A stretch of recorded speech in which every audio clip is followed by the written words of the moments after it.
I mean, I feel like this auditioning to replace him has been happening for his whole presidency. He is, after all, the oldest sitting president, the oldest candidate now. And so you have this sort of fine line. I mean, I think Vice President Kamala Harris has emerged as one of the strongest contenders, but that's also because she has at least access to some of the $240 million that they have already in hand. Big consideration. Which is interesting because, you know, she was seen as like a little bit of a thorn in his side for so much of his presidency, and now she might be, or she's being spun by allies as like the savior. Welcome to Reporter's Notebook, where we talk to the Washington Examiner's top journalists about the stories breaking on their beats.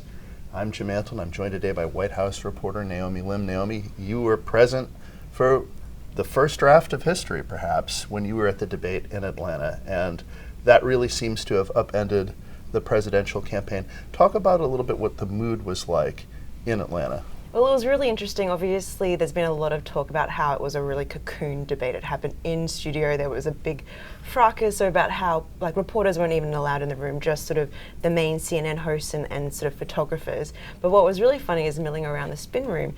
You know, the Biden campaign had sort of pre-published that they wouldn't have a big contingent of surrogates or supporters to sort of push or amplify the president's message afterwards. But there were people like Gavin Newsom, the California governor, and sort of people like Robert Garcia, the congressman, who were there on hand. But their positions before and after were so vastly different. I actually asked Newsom, you know, what happens if the president doesn't meet the bar? And his answer was so dismissive. It's like, of course he will, of course he will. Right. And then afterward, they sort of held this sort of semi-mini press conference. They took a handful of questions and then they sort of left from the main spin room floor, which tells you a lot about how they sort of grappled with his performance. So that was like the mood, and we've sort of seen that sort of shifting message, sort of chaotic response throughout the weekend, where they're sort of trying to find something to explain away the president's performance, because we saw, after sort of downplaying things like cheap fakes for weeks before, we saw 90 minutes unedited, which is something that they actually asked for. Yes. And we saw it firsthand. And they asked for it to happen before the convention. Exactly. So it's a mess of their own making, and now we're seeing whether they can get themselves out of it. There really was very little attempt to spin this as a good debate. I mean, I've seen a couple of fundraising videos where Biden has said, "Oh, I hope I made you proud" on the debate stage, but even he himself has not really said, "Oh yeah, this was a good night." Well, no, the first public comments that he made were in a Waffle House down the road from the Atlanta studio, and he did sort of say, "No, I think got to have those hash browns." Yeah, exactly. Yeah. You had to those are the moments that they think that the president does really well in these campaign stops, people to people kind of meet. So it was really important for them to have him there, even though they had also said during the debate, when, you know, he came across being really raspy and people were asking, you know, what's going on, they sort of said he had a cold. So then after, just by having a cold, he was there shaking hands, coughing all over everybody's hash browns, and these poor people. No, but he was like in his element. He comes across more energetic. It's these short, sharp interactions that he does well in. But he did say he did well then. Then I think there was sort of a pause, and then he came out the day after in North Carolina, and he did perform really well in a very short, I think it was 15 or so minute speech, where he sort of said, you know what, I am an older man, I don't debate as well as I used to, I don't walk as, you know, smoothly as I once did. So there was sort of this embracing of the age after sort of years of him sort of saying, you know, if people asked him whether he was old, he'd be like, watch me. And now, he had to contend with people actually watching him. Yep.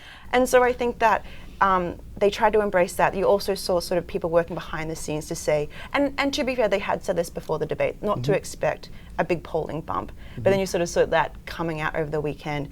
Obviously, there are differences between their internal polling, which sort of says that there hasn't been a lot of movement in the race. And I think a lot of that is also because people have kind of made up their mind about how they feel about these two candidates. Sure. It's this slither of independents who have to figure out whether, you know, particularly if they are Democratic leaning, whether they can swallow another 4 years potentially of Biden over another 4 years of Trump. And then we'll sort of see, he's also sort of said, in addition to the call, he brought up at a fundraiser, and fundraisers are always great for getting the candid Biden that we know and appreciate. But he sort of said, it was actually my travel schedule as well. And so the White House has faced questions, because even when he was traveling, reporters did ask the White House, are they concerned that he's doing these 2 trips to Europe in 2 weeks? And they said, no, he can chew gum and walk at the same time. He can be president from everywhere. He can do it all. And then he had a week off in Camp David, and the New York Times is reporting that debate camp didn't start till 10, and it had time sort of scheduled in for naps if that was needed. Sure. And he was still using that as an excuse. So I think there's a lot of soul searching that's happening at the moment. He's been very clear, and his campaign has been very clear that he has every intention of staying in it. Whether he bows to pressure from, the first sitting member of Congress to say that he should pull out, we'll see. So you mentioned all this uncertainty that we're taping this during. How have Democrats played the whole tension between sort of circling the wagons around the president and trying to appear loyal, while also some of them are kind of auditioning to replace him, no? Yeah, I feel like this auditioning to replace him has been happening for his whole presidency. He is, after all, the oldest sitting president, the oldest candidate now.